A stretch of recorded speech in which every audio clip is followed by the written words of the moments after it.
Today we are working on this beautiful little Macerator 3200-200 from Roadtrek. As you can see, I'm laying underneath my beautiful 2008. Got it up on some ramps here in park so I don't get crushed. We've got 4 11-inch or 11mm bolts. Put a wrench up on the top side back here to catch that.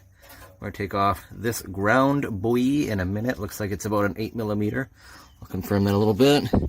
Take off this guy. Take off this guy. We'll loosen this wire up a little bit just for space so this ugly thing can sit on the ground.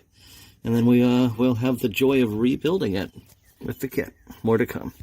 Alright, so I got those 4 bolts out and that ground, which was a 10mm by the way. Got a handy little pan. I already drained the tanks, so they should be relatively free from disgusting mint, but I don't want it on my driveway. So I'm going to see if I can catch it all in here. So I'm going to take off my blue generic hose I have on there, and I'm going to remove it from the black side so I can put it on the ground, take it apart. We'll talk about that next.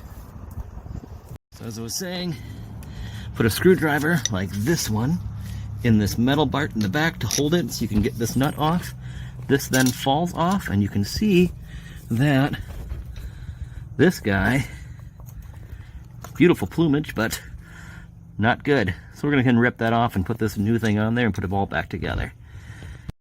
Alright, so I popped this little guy off with the end of a screwdriver, and you can see there's quite a difference in size. Now we're going to put on the new gasket here. The green gasket goes on there. We're going to bolt this bad boy up and get this project done. Stinks to high heaven.